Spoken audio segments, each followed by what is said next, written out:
Was this a near-death experience all in one day? Or was there numerous? It was all in one day. Okay, I'm going. All right, you're being recorded. All right. So I guess I'd just start when I woke up in the morning. I woke up. I cold hydrated some oatmeal because I didn't have any stove fuel at this point, and ate the oatmeal in my tent. Realized it was snowing outside.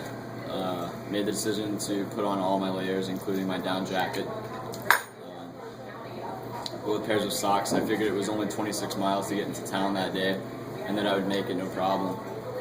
Little did I know, about 4 miles up, I met a hunter and his wife who said they'd come down from close to the pass, and that it was pretty treacherous. I didn't know what that meant at that point. I'd never dealt with snow at all. Where are you from? I'm from Texas. No, I mean, we get 2 inches of snow and then it melts the next day and people talk about how cool it was. But, so I'm headed up further past those guys and about 2 miles up.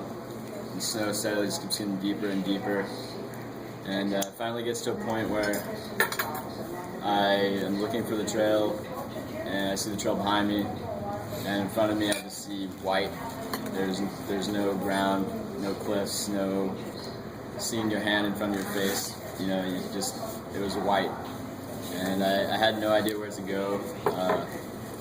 At that point I just decided to push forward. I had a day of food left. Well, when I say a day of food, I had like 4 snacks and... That's not a day, that's like half a day. 4 snacks and then some cheese. So I was like, alright, well I gotta push forward. There's no one going back. I didn't know. I'd probably just freeze to death from hypothermia because my sleeping bag was already wet. I was wearing my down jacket, which was slowly getting more wet, but I was cold and I figured I would get into town. As I'm coming up to the snow and it's just white, I didn't know where to go, so I don't know, I just prayed, and I was just like, show me a sign. I had no clue what to do, and all of a sudden it clears out in front of me, like probably 200 feet up, there's this, what I think is a carom, and so I throw my microspikes, grab a candy bar, and start walking towards this carom. I get about 50 feet and from this carom and realize it's just a boulder, it's a rock, and then I'm just alright, now what, you know?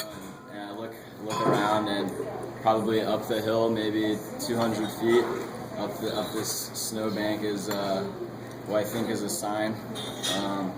So I start walking up to that, and I finally get up there, and it says it's the old snowy alternate, the stock trail. The PCT was to the left, so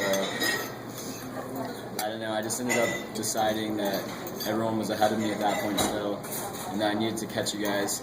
I figured you guys all made it through before the snow hit, because it was all pretty fresh and there was no tracks in front of me. So I didn't really know what to do. I just decided to go forward on the PCT, and I got maybe like 20 feet in, and the trail was completely washed out, like 60-degree snow banks, and learned how to kick snow pretty soon thereafter, and just started walking my way across. I got to this really hefty stretch, probably about as long as this bar, of just huge 60-degree snowbank that was completely washed out. I couldn't see the trail on the other side. All I could see was the ground in front of me, and it was just white. And I figured that the trail was across. I couldn't really tell if it switched back down, switched back up, or if it was just straight across because the whole trail was washed out. So I just made a decision to go forward, and I got about halfway across the snow embankment, and I had my left foot down in my microspikes, and I went to step forward with my right foot, and then my left foot slipped out. My trekking poles both slipped, and so I start to slide down this embankment where it's just like off this left side there's nothing, like it's just this huge valley. Like I was gonna fall into like some rocks, maybe break a leg or just be stranded down there. I didn't have enough food to like make it anywhere after that, so I go to slam my trekking pole down to the ground to try to self-arrest, and nothing, it just slides straight back out. And so I jam it back in again, nothing, it just slides straight back out. I'm like slowly gaining speed down this embankment, and then the third time, I just like throw everything I have into this trekking pole and just like clutch onto it for dear life and like tense my whole upper body up and I'm just leaning on this trekking pole and it catches and snags me.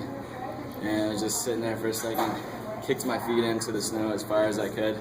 And about that time, my second trekking pole comes sliding down right beside me. And so I reach over and grab it and just like throw it into the snow and slowly kick my way back up like 40 feet that I had fallen down the side of this embankment. And I cut my hand up pretty good then, and my adrenaline was going pretty hard then, and I was just thankful to be alive and, I don't know, thanking God that I was still there and that third time my trekking pole actually caught and I was able to climb back up. But How far did you fall total?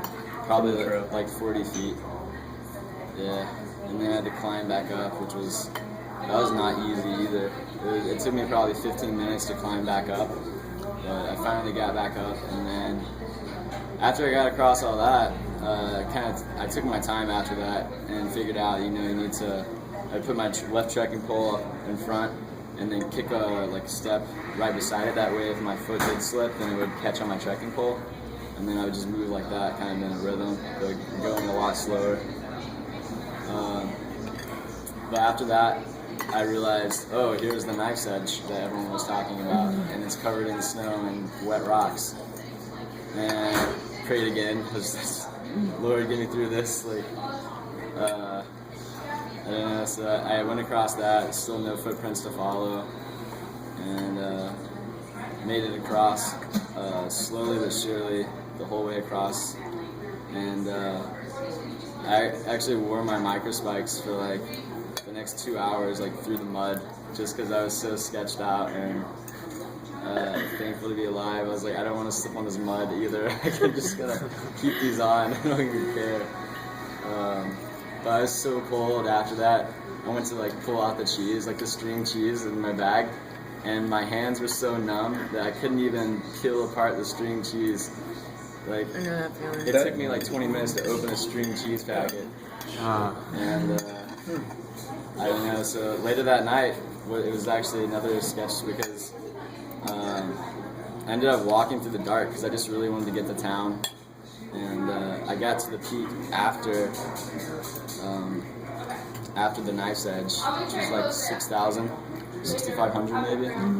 And there wasn't any snow up there, but it was, you went up and over that pass, but it was dark and I didn't have a headlamp, so I went up and then back down the same trail because I thought it was a switchback. Ended up going 3 miles in the wrong direction that night.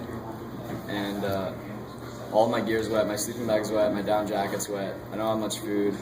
And so I was just in my sleeping bag in all my clothes. I had my rain gear on. I put trash bags over my rain gear, got in my sleeping bag, tried to stay as warm as possible. Didn't sleep at all, but I stayed alive, and then ate most of my food that night. And the next morning, thankfully, ran into Bearcat, who woke me up as I was camping in the middle of the trail. It was now a river flowing straight under my tent. And he gave me a Cliff Bar, and then we walked the 11 miles into town, and just thankful to be here. Glad you made it. Yeah, I made it. Epic. Damn, That shit's crazy.